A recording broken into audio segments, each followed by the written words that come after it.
Chers auditeurs, assalamu alaikum. Nous nous retrouvons donc dans notre rubrique concernant les habitudes alimentaires. Plus précisément, depuis 2 semaines, nous sommes en train de parler et de nous intéresser sur la pureté et la propreté en islam. Donc on avait commencé à introduire le sujet en donnant quelques exemples et quelques pratiques concernant la propreté et la pureté en islam. Aujourd'hui, on va continuer dans le même élan.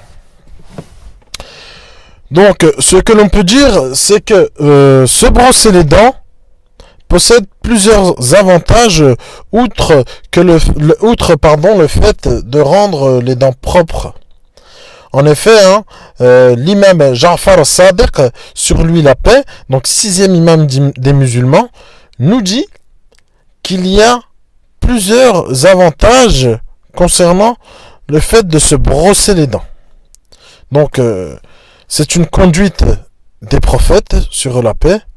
Cela attire la bienveillance de Dieu, rend la bouche propre, logique, augmente la brillance des yeux, fortifie la mémoire, blanchit les dents, accroît la récompense des bonnes actions, ralentit l'affaiblissement et la chute des dents, renforce la racine des dents, et les anges sont contents de tous ceux qui se brossent les dents. Et enfin, on peut dire aussi que cela augmente l'appétit d'une façon hygiénique. Il y a donc non seulement des avantages pour notre corps, mais aussi pour notre foi. Concernant la moustache, les cheveux, la barbe et les ongles, qu'est-ce qu'on peut dire? Alors, il faut, c'est important, il faut se couper les cheveux, la moustache, les ongles, ainsi que la barbe lorsque ceux-ci deviennent longs. En ce qui concerne la moustache, il ne faut pas la laisser trop grande, car le prophète, sur lui la grâce et la paix, nous dit que le diable peut y trouver refuge. Pour les cheveux, il est conseillé d'en prendre soin ou de les couper. Mais il n'est pas bon, par exemple, de les laisser pousser et de ne pas les entretenir.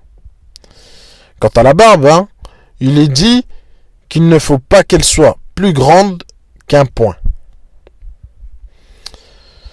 Enfin, par rapport aux ongles, il faut les couper dès qu'ils sont longs. Et pour cela, le meilleur jour est le vendredi. On voit bien que le corps a besoin d'un soin particulier et régulier. On peut finir sur le soin du corps en citant les 10 habitudes du prophète Ibrahim, sur lui la paix, concernant l'hygiène.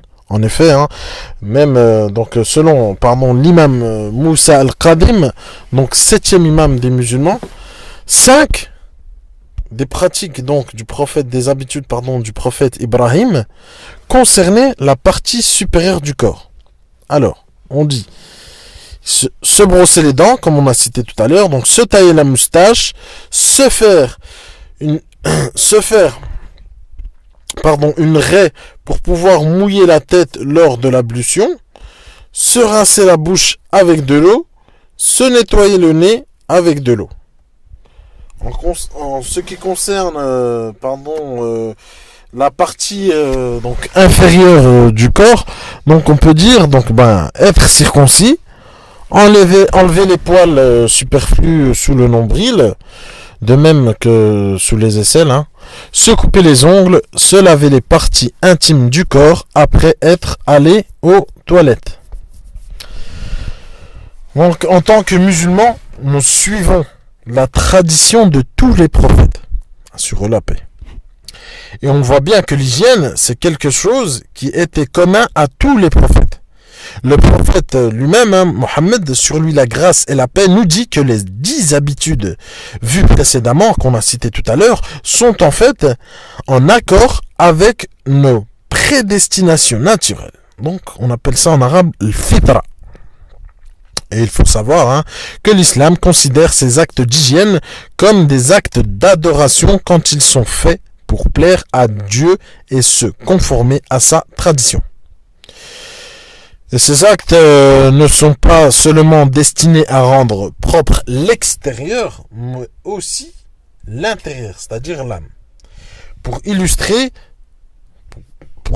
donc ces propos, on peut étudier certaines invocations recommandées lors des actes d'hygiène. Donc on finira par ça. Par exemple, alors on dit, lorsqu'on se coupe les cheveux, il faut s'asseoir face à la Qibla et dire « Je commence cette tâche par le nom de Dieu et je demande son aide par son accomplissement. J'accomplis cette tâche conformément à la loi religieuse du prophète de Dieu. Ô Seigneur, accorde-moi le jour du jugement une lumière pour chacun de nos cheveux. » Voilà, c'était tout, chers auditeurs, pour aujourd'hui. Je vous dis donc à dans 2 semaines, toujours sur le même sujet. Là, on parlera du lien entre la propreté et la foi. Je vous souhaite un très bon week-end et assalamu alaikum.